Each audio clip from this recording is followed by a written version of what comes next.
Right, gang.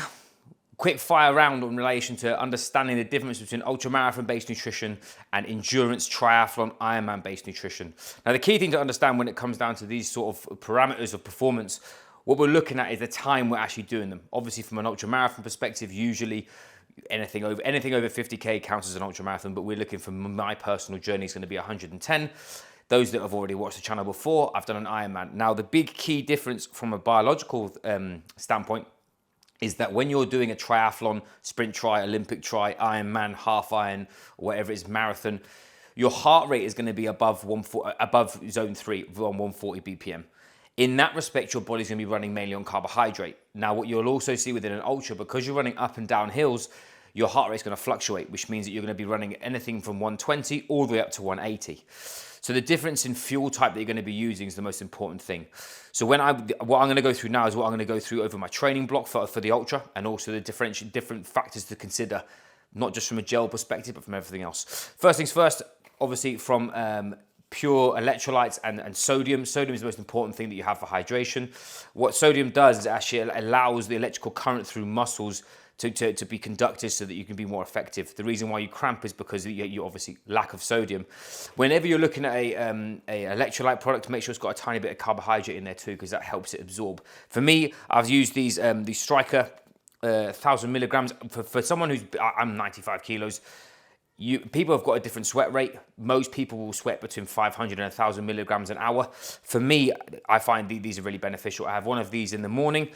But what we work with Human 24 as well, and what I've got are these 1,000 milligram sort of travel sachets. Really, really helpful. I'll show you my hydration pack afterwards. If you're structured, you carry sodium. What I have found is if you carry them in the tube, they can either break or they can be annoying. So I use both. I use these mainly when I'm on the trails myself, and I use these when I'm either at home, at the gym, or not. Next thing to consider, and something that most people get lost in relation to, are gels. Now, what I'd like you to do is, there's a massive difference between these two and this gel. This is you'll see this in a lot of shops, and these are a tiny bit more expensive, but they're more beneficial. Why are they more beneficial, you're asking? Now, this is mainly based off glucose. Now, if you look at the ingredients, which is here, it's mainly got maltodextrin in it. Whenever you're looking at carbohydrate absorption from a gel perspective, you've got different types. You've got stuff from fruit, you've got glucose, you've got other transporters too.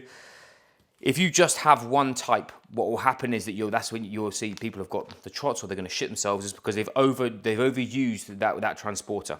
Now, with regards to these gels, the Precision Fuel ones, personally, I actually like Talk Fitness too. I'm not sponsored by anybody, by the way. These are the ones that I use. They use maltodextrin and fructose. So instead of you slamming the door on one of those transporters, you're actually using two, which means you're less likely to shit yourself. And two, you're more likely to be able to absorb it more effectively and use different carbohydrate pathways. So when you're buying gels, especially for triathlon, try and find ones that have got glucose and fructose in. Now, for an ultramarathon though, these, from my opinion, can be a little bit frustrating because they're held in a gel, which is obviously liquid.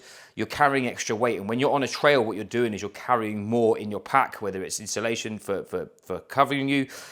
We've got some people carry poles, some people have got other kit in there.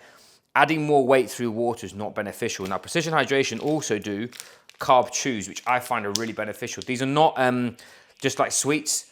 What they are is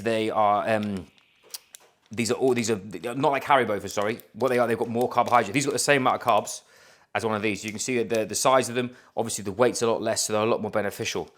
You can obviously use this form of carbohydrate. Now, something that I use, that you'll see throughout trails, you're using things like, some people use Cliff bars, but I've been using the Real Meal bars. These, for me, are absolute game changer for ultramarathons, purely because they're a mixture of carbs and fats, so they're slow releasing energy. They're all natural-based ingredients, so for me, I try and stay away from it. If you have too much synthetic sugars, I can get energy fluctuations, but also, like I said, from a digestion capability standpoint, you get to a point where you can't take any more on. I ran with these for 6 hours the other day. I had no negative feedback. This is the coffee flavor, it's banging. And also, these are 600 calories, so these are only 120 calories. So you see from the value for money in relation to having these on your person, a bite of this every half an hour is going to give you probably more than this. So, but the main thing to distinguish is that when you're using it from a triathlon standpoint, when we said about heart rate, it's not as efficient for you to have fat and carbohydrate because you're running in that carbohydrate pathway. I should be showing you this afterwards about what that means, and there's a crossover effect in relation to when you use fat and when you use carbs.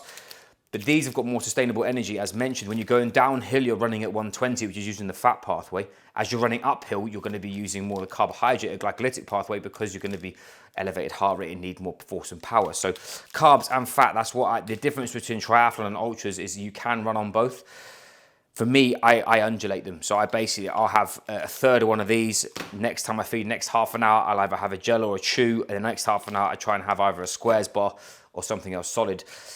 Carrying these on your person, you're trying to go between 30 and 45 grams of carbs per half an hour, or you can work on calories, which for me, I try and go 400 to 600 calories an hour, depending on how aggressive that is. So we've got, since 700, these are 1,000, but for me, I'll probably eat 2 of these every 3 hours, probably, around that neck of the woods. I then go to how much water and how much carbohydrate mix I'm having, so I use Precision Fuel. This has got 1,000 grams of sodium in it as well, and 60 grams of carbs, but I'm taking that basically a lot and not in one big hit. I use obviously a Camel pack. From that, this is actually a 3 litre one. This is cheating because most of these only fit a 2, but if you know the system, you can actually fit a 3 in. For me, it means that I've got carbohydrate on tap too. So I add all this together when I'm doing my training. I'll basically, an example, if I've got 6 hours, I know that I need to eat 30 grams of carbs every half an hour. So I will then take either that's 1 hour, for example. That'll be 2 hours.